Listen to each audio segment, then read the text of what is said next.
Caramelized onion tart.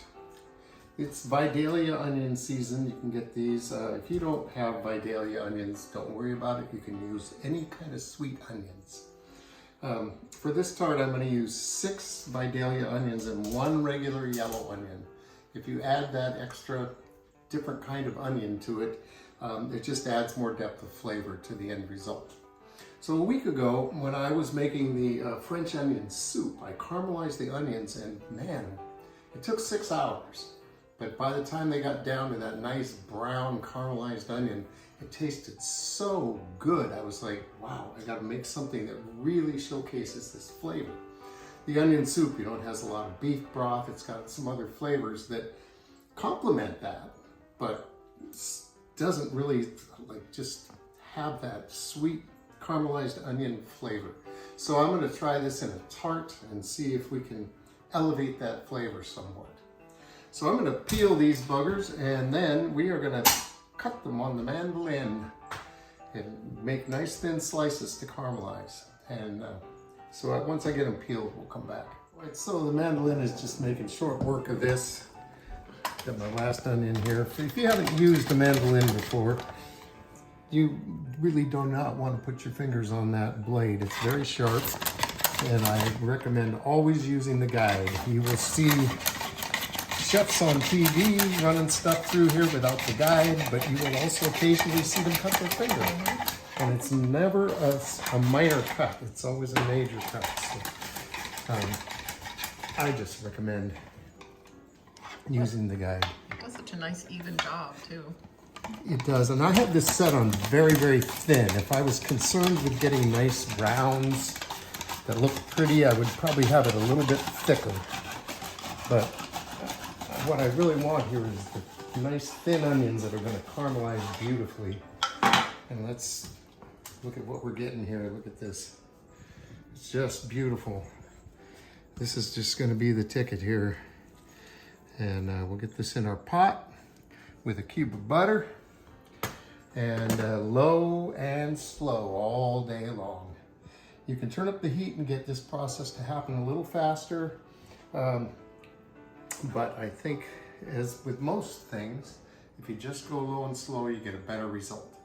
This could take anywhere from 4 to 7 hours to caramelize.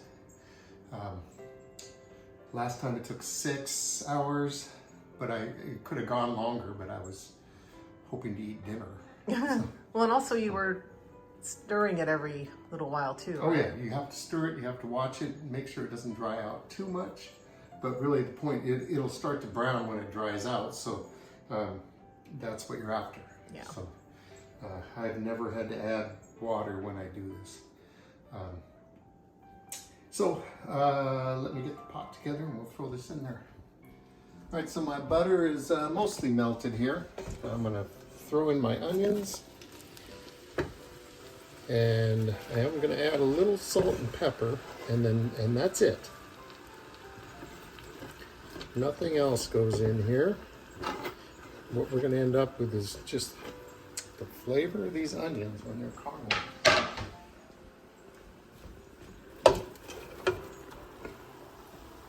And that might sound plain and boring, but really it isn't. You have to experience it for yourself.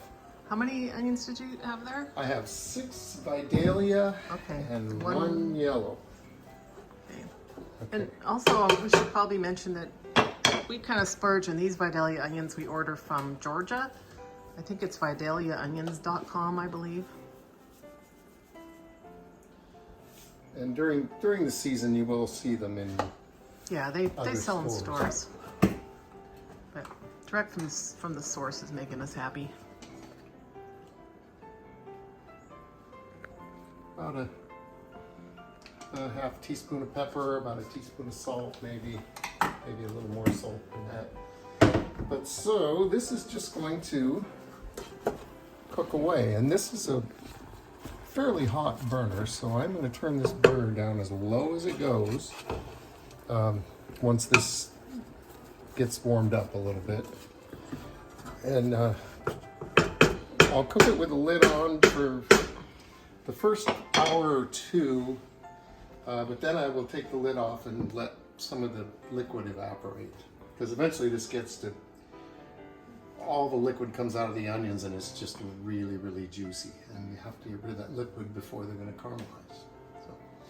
So there you have it, and I'll check in with you on the progress of this as it goes along today, and then we'll make a tart tomorrow.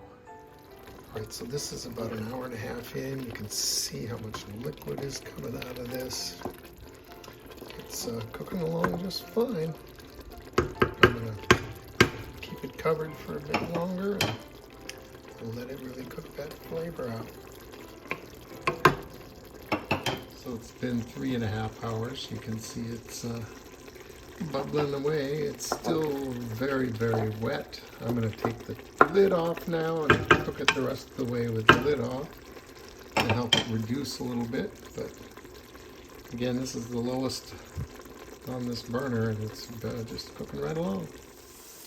Okay, so we're at 6.5 hours on caramelizing these onions, and you can see they've turned quite brown.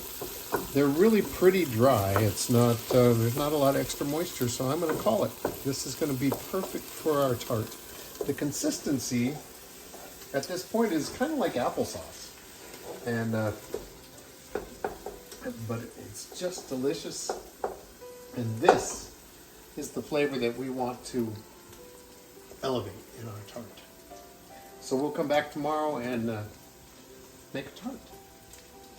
All right, so for the tart crust, I'm going to make the no-fail crust, which is really easy to make. 1 cube of butter, 1 tablespoon of sugar,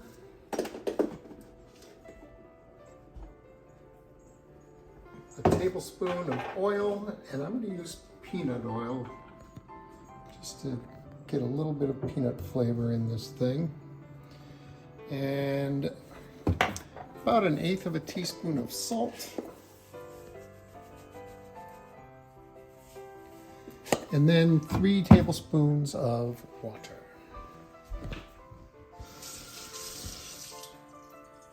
Which,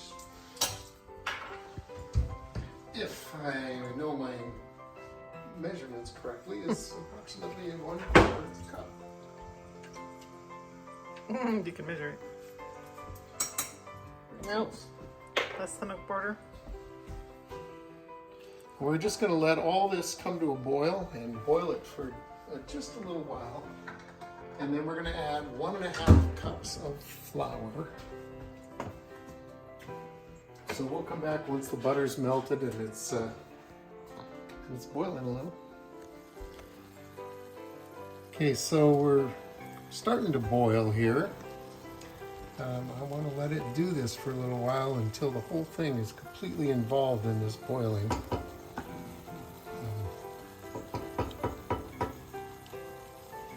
And then once we reach, I think this looks pretty good. Bam, you turn off the heat, you dump in the flour. That's your 1.5 cups of flour. Come on. And then you just stir until you have pie dough.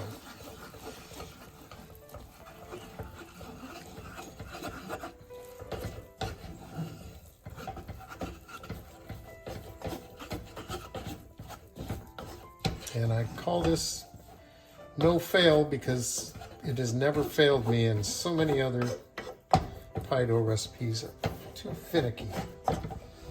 Well, is it pie? It's actually pie dough that you use for tart? Yeah. Crust? Okay. Well, you know. You keep saying pie dough. So. Yeah, well, it's a savory pie dough. I mean, if I was making a sweet thing, I'd use a sweeter crust. Okay, so I've got this now as almost a ball of dough, so I'm going to put it in my pre-greased tart pan and let it cool so that I can flatten it out. All right, so now our pie dough has cooled significantly, and so all we're going to do is just smash it into this crust.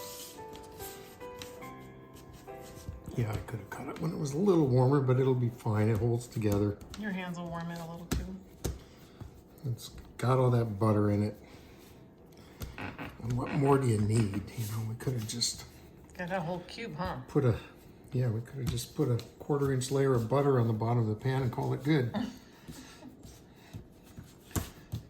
I'm not sure how well that would hold everything together. I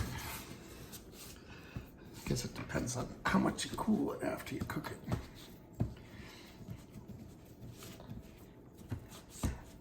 So yeah, the idea here is to get this pretty thin. We don't want a big thick honking crust on our delicate onion tart.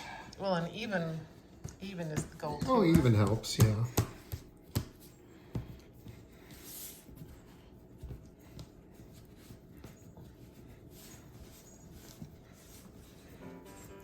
And if you get thin spots, you can take some of the excess from another spot.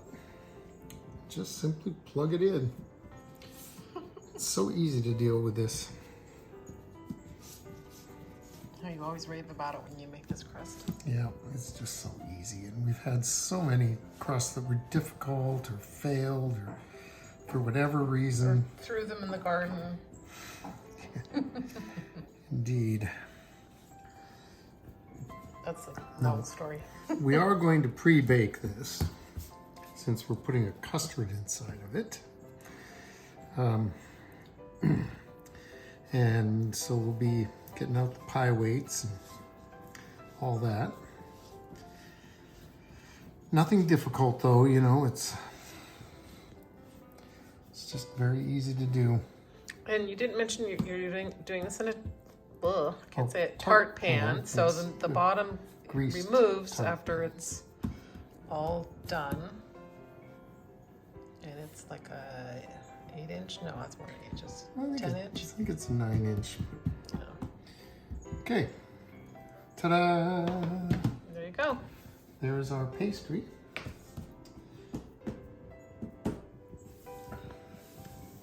And we'll come back. All right, so we have our pie crust. We are going to put a piece of parchment paper on top of that. And we're going to weight this down with pie weights. You can use dried lima beans. And in reality, I would also recommend that you can chill the pie dough before you put it in the oven, and that kind of helps it holds its shape better, but in this case, I'm not too concerned about it. So this is going in a 400-degree oven for 15 minutes, and you'll notice I have it on a cookie tin or baking pan, because tart pans, when you're pre-baking crusts, can leak oil, and you might as well get that oil on a pan rather than in your oven if you can. Thank you. 15 minutes, and at that point we will take the pie weights off and bake it a little bit longer. Next is our custard. I have 2 eggs plus 2 egg yolks, about 1/3 of a cup of milk, and I'm going to put a little salt and a little pepper with this, but I don't want this to have a lot of flavor because I want this to be carried by the onion flavor.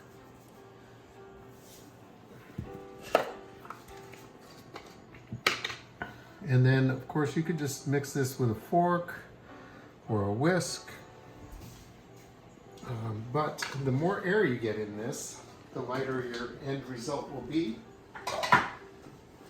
So I'm going to use the electric mixer. Hand mixer. We call that one a hand mixer. And away we go. We'll spare you this part. We'll come back when it's fluffed up.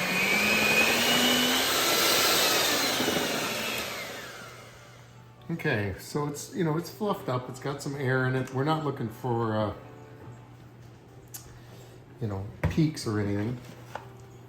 Well blended. And to this, we are going to add a little bit of Gruyere. I have quite a bit here shredded, but I'm not going to use it all. I don't want to overpower the onions. But this should add a little, just a little bit sharpness to the all the sweet of those onions. And that is our custard, which we shall set aside until we're ready for it. So now we're just waiting for our crust to cook. All right, so here's our 15 minutes. We're gonna take this thing out. And here's the fun part. We need to get these oh yeah, it's always tricky. little rolly dudes out of here. And they're hot. They are hot. The parchment paper is not particularly Push the hot. whole thing over. There you go. Those are a worthwhile investment. Okay, that worked out really well. As usual, it does stick a little. So what I'm going to do now is Oh, sorry. put this back in for maybe 4 more minutes to see if I can get this browned up a little, especially since we're putting a custard in it.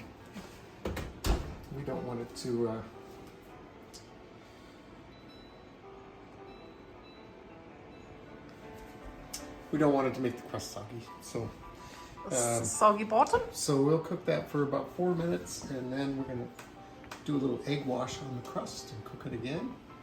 And then it's gonna be ready for our custard to go in.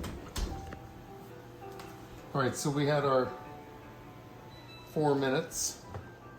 And now I'm gonna this is 1 egg yolk that I used a fork and roughed up a little. And I'm just gonna wash it on this to keep the custard from sogging into the crust. This is a step I don't take often, but It's gonna cook quick on I'm that. gonna try and elevate this puppy a little bit.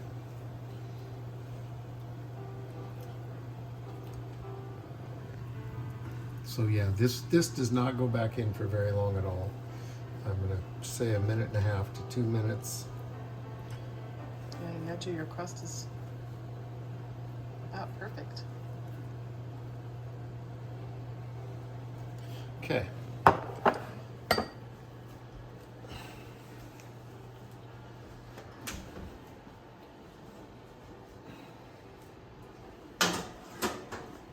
I'm going to put the parchment paper over top of this so that the edges of the crust don't brown anymore. And I'm going to turn the timer on for 2 minutes. So this should all be cooked a little bit. Oh yeah. And now we are going to add in our custard.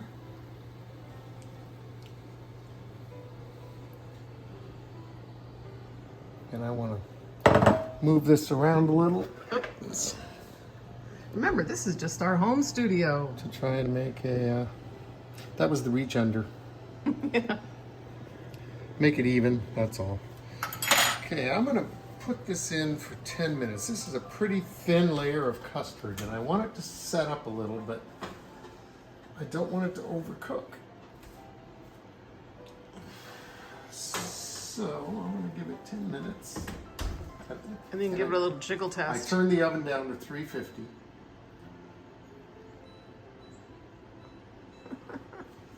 Okay. We'll come back in 10 minutes. See what we got. Okay, we've had our 10 minutes. I can see it's cooking a little, Yeah. but oh It looks like that's. Oh, it's not butter though, huh? no, that's the cheese. I think floated up and is kind of congealing there. Yeah. I think I want to give this another 5 minutes, 4 minutes. I'm gonna give it 4 minutes. How about 3? 3. Give it 3. Okay. You can always Because check we again. can always do more. Yeah, You can't do less. that's right. But I want to be able to spread this delicious caramelized The onion. onion. It's kind of in the form of a jam right now. And that's, be able to spread that over the top of this without it just all smoking out and ruining the custard layer. Okay, here we are in our, we added 3 minutes, so that was 13 for the custard. And now, it looks delightfully done. So now we are going to add our caramelized onion. Oh yeah, it's gonna sit on top of this really nicely. Ooh, this is gonna be good. It looks a little bit unappetizing, actually, that color. You don't have to eat anything. I'll eat the whole thing. I bet you would. I'm just commenting. Oh, that's thick. Yeah. Okay. So this is the color of caramel. You don't call okay. caramel unappetizing because it's this color, do you? I didn't say what I was really thinking. You keep putting your hand in my way. That makes it look like you have a giant hand. There you go.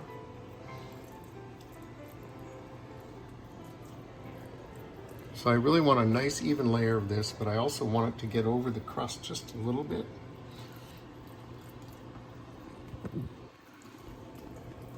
Here we go. So there's a little bit of mush painting going on here. But you can see it's riding on that custard layer nicely. It's not sinking down in. I'm very happy with that. That's my experiment part of this one. Haven't quite done that yet, but you know, you can come along on this experiment, and you know why? Because it's for science. And the thing about this dish is it takes so long to make, and you're waiting and waiting, and what do you do while you're waiting? Well, you have cocktails, maybe open a wine. Work on the puzzle. So, you know, by the time you get to this point, a person can be feeling pretty good. You feel good? Yeah. Or be pretty well lit, one or the other. And just, you know, go to town with it. So, I am going to put this back in the oven for another 10 minutes.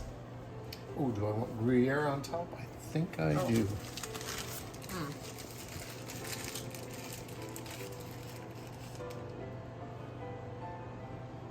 Yeah, that'll probably look better. So give it just a little bit of something, you know. You put too much on here and it's going to go in the oven for 10 minutes. It's really not going to look like anything, but a little tiny bit. And, oh, I had it over the crust. Okay. Okay, here we go, and Once again we're for... going to set this timer for 10 minutes. And I think this is going to be done after 10 minutes, so it'd be great. We'll bring it out. Maybe we'll let it cool a little bit. accessorize it a little bit and You. give it some garnish. And we'll let it cool a little before we take it out of that. Oh yeah. Yeah. And then we're going to eat it. Okay. All right, we did 10 minutes with the with our onions in our tart and caramelized onions. And it really doesn't, it's not gorgeous, I would say, but Well, that made it look worse. it's done. It's hot. It looks good. It's going to be delicious. It'll look pretty when we take it out of the pan. We'll need some garnish. But there you have it.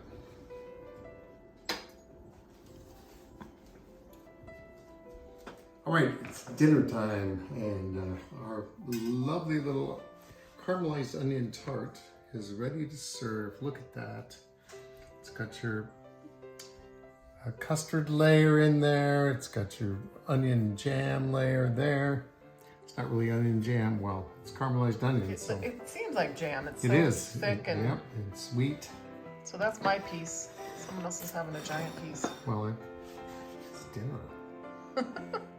It looks like dessert, but it's not. Yeah, it does kind of look like dessert. So, Oh, I didn't get you a fork. Here. here you have a caramelized onion tart. It's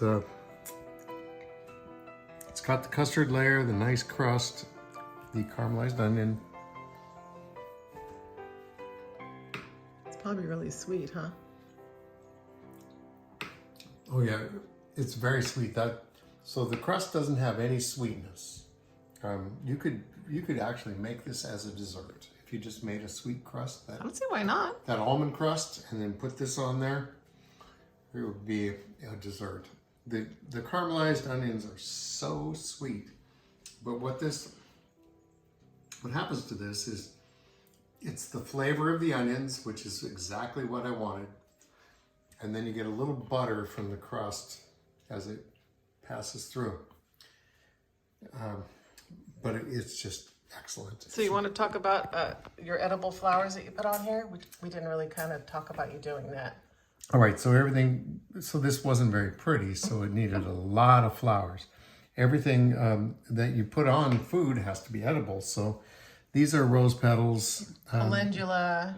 And this is the oregano leaves from the garden. This is this borage, which once you start, you can't get rid of. That's fine. But, little, what is that? Chives. Just a little bit of chives, which, they're probably not going Just to try and give it some height. Okay. But it didn't give it a lot. And then what do we have over here? I put them on, well, it was too hot, so they all melted into it. But they still look pretty. So today is Friday, and after having a cocktail or two, it's nice to have a glass of white wine before we move on to the red. So tonight we are having an old growth duo. It's like a 2 for Friday. From Humboldt County. From Old Growth Cellars in Humboldt County. Okay. It's a local wine. It's really good. The Viognier has a little sparkle. It's crisp. It's got a little bubbly going on. It's really nice. And this OG Kush, No. OG Experience. It's a red blend from Old Growth. They definitely played on the pot name, but yes, they did. It's really good. No matter what, it's they really have good. a really nice Infidel that we drink a lot of, and we very rarely ever drink this one, but it's very nice. It's a full fruit thing, and it's one of the finest Humboldt County wines you can buy. So, Old Growth, give us cases. And thanks for watching Two Cooks in the Kitchen, and we will see you next time.